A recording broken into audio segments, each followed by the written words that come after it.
Breaking news right now on Pawn Stars Chumlee, whose real name is Austin Lee Russell. We've just learned the terms of a plea deal that'll keep him from... Breaking news right now on Pawn Stars. Chumlee, whose real name is Austin Lee Russell, we've just learned the terms of a plea deal that'll keep him from serving prison time. Rick Harrison's world is crumbling before our eyes, his son sentenced to life, Chumlee tangled in a prison nightmare, and a bitter family war threatening to destroy everything he built. The Pawn Stars empire, once unstoppable, now teeters on the edge of ruin.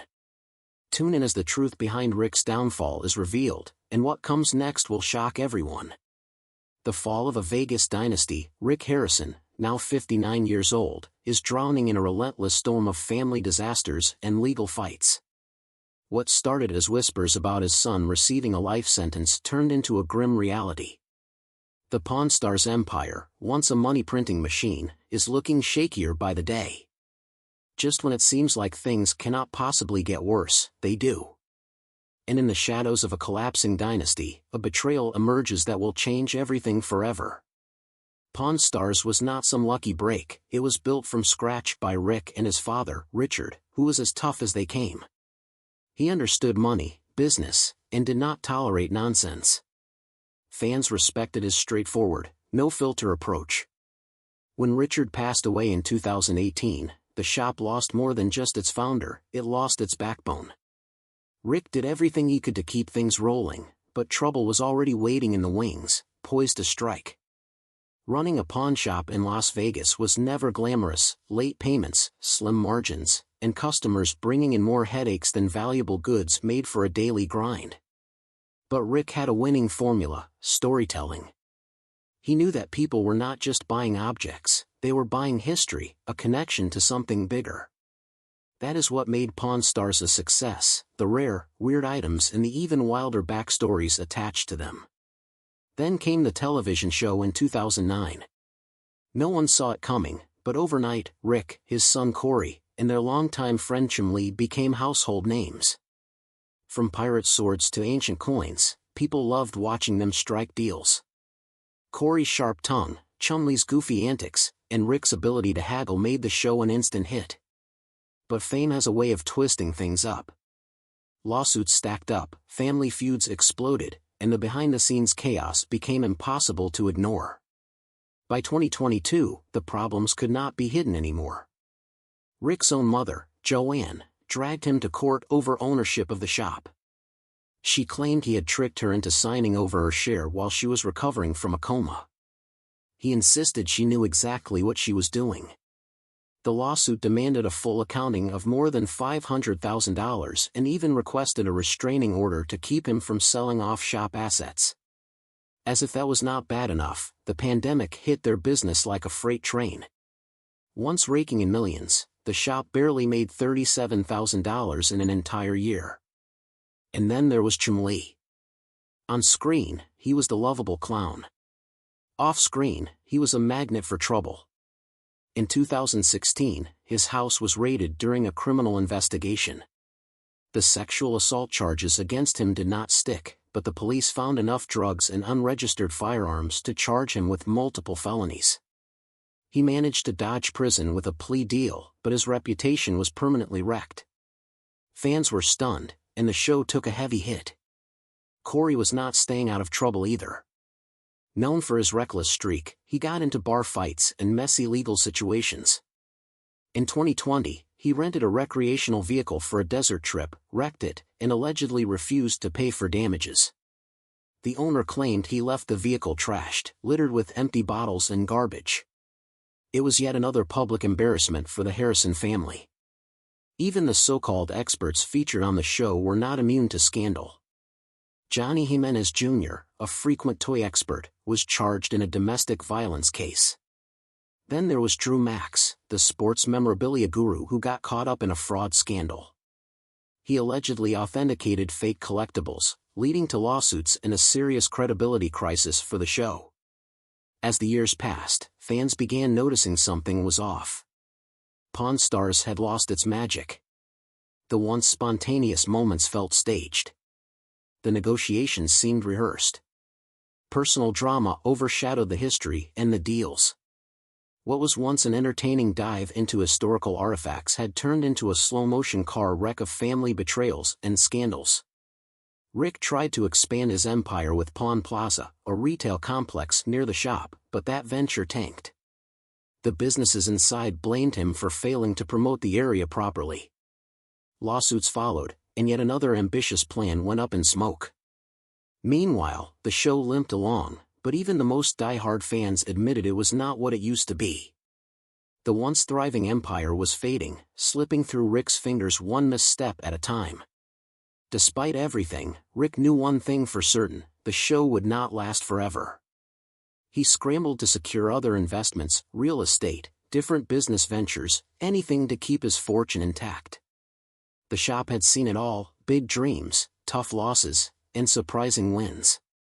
But the next sellers brought a whole new game: cash, collectibles, and cold-blooded deals.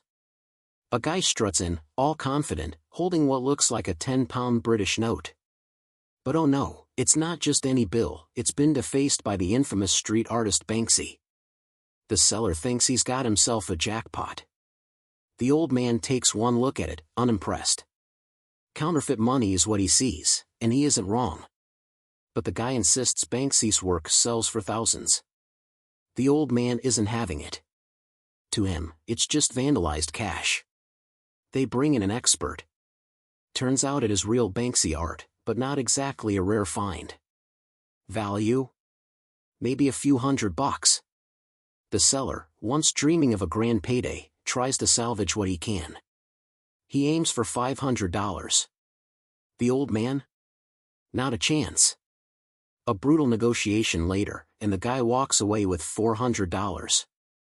He might have expected more, but the old man knew exactly what he was doing. Now, here's a piece of history. A Navy veteran walks in carrying an old sextant once used on the USS Hector, a World War II-era repair ship. The guy's got stories, and the old man loves military history, so there's some common ground. But let's get real, this isn't the 1800s, and nobody is navigating by sextant anymore. The seller wants nearly $400. The old man, wise as ever, knows collectors exist, but they're a rare breed. He lowballs it, $200. The seller tries to fight back, but negotiations are tough when you're facing a seasoned pawn expert. They settle at $265.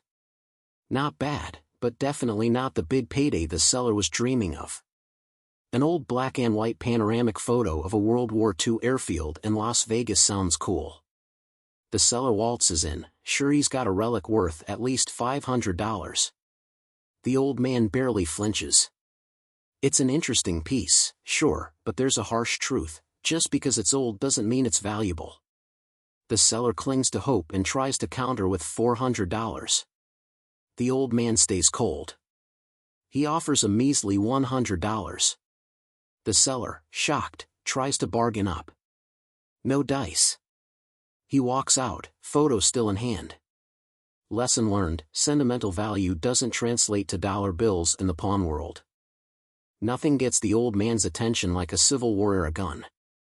Enter the Savage Navy revolver. It's a funky-looking firearm, and the seller knows it's rare. He starts high, $1,800. The old man isn't biting. He calls in a gun expert who confirms it's legit but explains why it wasn't exactly a hot seller back in the day. They go back and forth, dancing around numbers. In the end, the old man sticks to his guns. The deal closes at $1,400. Not a bad take for the seller, but the old man still walked away winning. Some days, the shop felt more like an art gallery: big names, big hopes, and the fine line between fortune and disappointment. Details right, stamps correct, markings in pristine condition. That last part is crucial. Condition can make or break a deal. Some of these vases have chips, cracks, or fading, but this one? It was as fresh as the day Picasso made it. Then came the pricing bombshell. Sure, some sellers list these vases for $61,000 online, but that is just wishful thinking. Realistically, this piece could bring in $25,000 at best. That is a lot less than the seller wanted, but in the pawn world, reality hits hard. Negotiations began. Rick threw out $15,000. Chad said it was real and that what he said about going online and looking at prices was true with everything. People can ask all day long, but it's what they get in the end that matters. How about 15 grand for it? No, it's not going to make it. The seller was not having it. They went back and forth, haggling like a couple of poker players trying to call each other's bluff. In the end, $17,700 was the magic number, not bad for a vase that had been collecting dust for decades. Now, just when you think you've seen it all, another Picasso item pops up. This time, a framed print from the 1950s. It was called Goat Skull on Table, part of a run of 150. The owner had it appraised years ago for almost $119,500 and figured $6,000 was a fair price. The pawnshop crew was not about to drop that kind of money without checking in with their own expert. Turns out, it was an aquatint etching, a fancy way of saying it looked like a watercolor but wasn't hand-painted. Valuable? Yes. But was it worth $116,000? Not quite. After a quick call to the boss, the highest offer was $1,000. The seller hesitated but ultimately took the deal. Another Picasso changed hands, and the pawn shop added another expensive piece to its collection.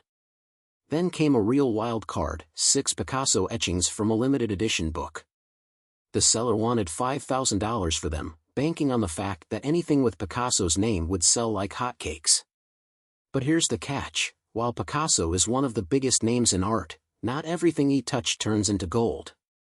Some of his pieces go for millions, while others barely crack a few hundred. The experts showed up and confirmed that these were real, part of a special collection of Picasso illustrations for a book called Lysistrata. The best part? The book was signed by Picasso himself.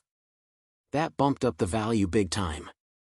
Retail price for the whole thing could hit $10,000, but breaking it up into individual pages might bring in even more cash.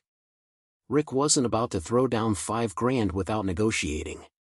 The seller pushed for $6,000, and after some back and forth, Rick bit. $6,000 it was. Another set of Picasso pieces found a new home. Here we go, we got a deal. I'll shake your hand. You know the procedure, we'll go do some paperwork. I'm settling on $6,000. That's $1 grand more than I even thought I could get out of the book, so I'm taking it. But the Picasso parade was not over yet. Another seller strolled in with what he called a Picasso print from the 1968 La Celestine collection. Problem? No paperwork. In the art world, missing documentation is like trying to sell a car without a title, it raises all kinds of red flags. Rick took it to his go-to art dealer for verification. After checking the paper quality, the plate marks, and the overall condition, the expert gave the green light. It was real. But not exactly a jackpot. Picasso made a lot of these, and without his signature, it wasn't worth nearly as much as some might think. The market value? Somewhere between $2,000 and $3,000. The seller had a reality check moment when he realized his family had paid $9,000 for it on a cruise ship back in the day. Cruise ship auctions tend to inflate prices, and this was proof. Rick threw out an offer of $1,500, and after some reluctance, the seller took the cash. Just when you think the shop had seen enough Picasso for one day, another seller walked in with 2 Picasso etchings. One was a dove drawing, and the other was a piece called Poor Roby. Picasso made thousands of these, but some were worth more than others. The art expert took a look and confirmed that while they were legit, they were not exactly rare gems. The dove print was a mass-produced lithograph worth maybe $200 on a good day. Poor Roby was the better of the two, an early edition printed on high-quality paper. The expert estimated it could sell for somewhere between $800 and $1,500 in a gallery setting. The seller originally wanted $1,000 for both, but Rick wasn't about to overpay. He passed on the dove and offered $650 for Poor Roby. The seller took the deal, knowing it was better to walk out with cash than wait around hoping for more. Was Rick's negotiation a savvy business move, or did he lowball the seller unfairly? Let us know in the comments. Like and subscribe for more intriguing deals and debates.